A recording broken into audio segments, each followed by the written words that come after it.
You're listening to the Kotham Rito podcast by Spiritual Bulletin.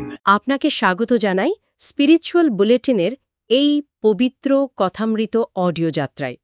The deep ডাইভে আবার স্বাগত। আজ আমরা শ্রী শ্রী রামকৃষ্ণ কথামৃতের একটা বিশেষ অংশে ডুব দেব। এটা হলো ২৭ অক্টোবর ১৮৮২ সালের আলোচনা। খুব গুরুত্বপূর্ণ একটা দিনের আলোচনা। হ্যাঁ, এখানে আমরা দেখব জ্ঞানযোগ, ভক্তিযোগ, কর্মযোগ, এই যে বিভিন্ন আধ্যাত্মিক পথ আর ঈশ্বরের স্বরূপ নিয়ে শ্রীরামকৃষ্ণ কি বলছেন। ঠিক, এর ভেতরের মূল উপলব্ধিগুলো তুলে আনাই আমাদের আজকের উদ্দেশ্য, তাই তো? একদম। আর একটা প্রশ্নও মনে আসে, মানে একই ঈশ্বরের কাছে পৌঁছনোর কি সত্যিই এত রকম পথ থাকতে পারে? উনি জ্ঞানী, যোগী, ভক্তদের কিভাবে দেখতেন? চলুন এটাই বোঝার চেষ্টা করি। বেশ, শুরু করা যাক তাহলে। কথামৃতে প্রথমেই যেটা নজরে আসে, উনি কিন্তু জ্ঞান, ভক্তি আর কর্ম এই পদগুলোর সমন্বয়ের কথা বলছেন। হ্যাঁ, তিনি শুধু আলাদা পথের কথাই বলছেন না, তাদের মধ্যে একটা যোগসূত্রও দেখাচ্ছেন। আর শরীর আর আত্মার সম্পর্ক বোঝাতে কি সুন্দর একটা উপমা দিয়েছেন, বালিশ আর তার খোলটা। খুব সহজবোধ্য কিন্তু গভীর। বলছেন দেহটা হলো খোলের মতো, নশ্বর, কিন্তু ভেতরের আত্মা সেটাই আসল, সেটা অবিনাশী। তাই শুধু দেহের ছবি মূর্তি, সেটা নিয়ে কি হবে?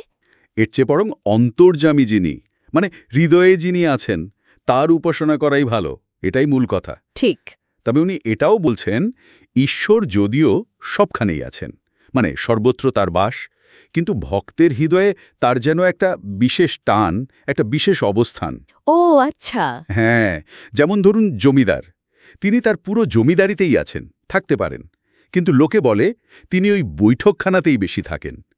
ভক্তের হৃদয়টা হলো ভগবানের সেই রকম বৈঠকখানা। বাহ, খুব সুন্দর ভাবনা। এটা একদিকে ঈশ্বরের সর্বব্যাপকতা, আবার অন্যদিকে ভক্তের সঙ্গে তার বিশেষ সম্পর্ক, দুটোই তুলে ধরে। একদম। আর একটা দারুণ ব্যাপার হলো, উনি বলছেন জ্ঞানীরা যাকে বলছেন ব্রহ্ম, যোগীরা তাকেই বলছেন আত্মা, আবার ভক্তেরা তাকেই ভগবান বলছেন। ঠিক তাই, একই সত্তা, শুধু দেখার ভঙ্গিটা আলাদা, তাই নামগুলোও আলাদা। নেতি নেতি পথে, এটা নয় ওটা নয় এই বিচার করে। জগৎ, জীব সব অনিত্য, একমাত্র ব্রহ্মই সত্য। হ্যাঁ, তাদের কাছে জগৎটা অনেকটা স্বপ্নের মতো, মায়া। আর ব্রহ্ম যে কি, সেটা মুখে বলা যায় না। তিনি নিরাকার, নির্গুণ, ব্যক্তি নন। কিন্তু ভক্তদের পথটা আবার অন্যরকম, তাই না? হ্যাঁ, ভক্তরা সব অবস্থাকেই সত্য বলে মানে। জগৎটাকে তারা ভগবানের ঐশ্বর্য হিসাবে দেখে। আকাশ, তারা, পাহাড়, সমুদ্র, জীবজন্তু সবই তার প্রকাশ। ঠিক, তারা ভগবানের সঙ্গে একটা সম্পর্ক পাতাতে চায়। দাসপ্রভুর সম্পর্ক, বা সন্তানের সঙ্গে মা বা বাবার সম্পর্ক, বন্ধুর সম্পর্ক, অথবা অংশ আর পূর্ণের সম্পর্ক। হ্যাঁ, তারা ঈশ্বর হয়ে যেতে চায় না, তারা ঈশ্বরের ভজন করতে চায়, তার নাম করতে চায়, তার লীলা আস্বাদন করতে চায়। যেমন উনি বলছেন, চিনি খেতে চাওয়া, চিনি হতে না চাওয়া। ঠিক।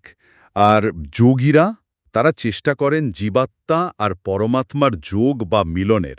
তাদের পথটা তাহলে মনকে একাগ্র করার। হ্যাঁ, মনটাকে সংসারের বিষয় থেকে সরিয়ে এনে পরমাত্মাতে স্থির করা।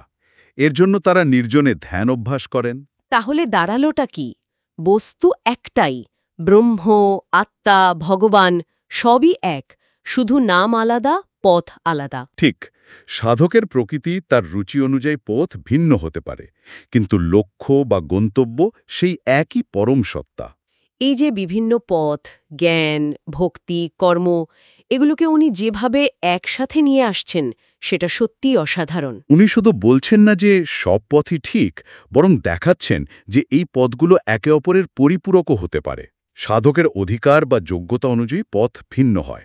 আজকের এই আলোচনা থেকে শ্রীরামকৃষ্ণের যে স্বচ্ছ দৃষ্টি, সেটা আমরা দেখলাম। জ্ঞান, যোগ, কর্ম বা ভক্তি পথগুলো দেখতে আলাদা হলেও শেষ পর্যন্ত একই চরম সত্য বা ঈশ্বরের দিকেই নিয়ে যায়। হ্যাঁ, সাধকের স্বভাব অনুযায়ী পথ আলাদা, কিন্তু মঞ্জিল একটাই। একদম। এখানে একটা প্রশ্ন দেখে যাওয়া যায়, যদি এই বিভিন্ন পথের মূল লক্ষ্য সত্যি এক হয়, যেমন শ্রীরামকৃষ্ণ বলছেন, তাহলে এই উপলব্ধিটা আমাদের নিজেদের আধ্যাত্মিক খোঁজ বা বিভিন্ন ধর্মীয় আচারের প্রতি আমাদের যে দৃষ্টিভঙ্গি তাকে কিভাবে প্রভাবিত করতে পারে এটা নিয়ে ভাবা যেতে পারে। অবশ্যই এটা শ্রোতাদের জন্য একটা গভীর চিন্তার বিষয় হয়ে রইল।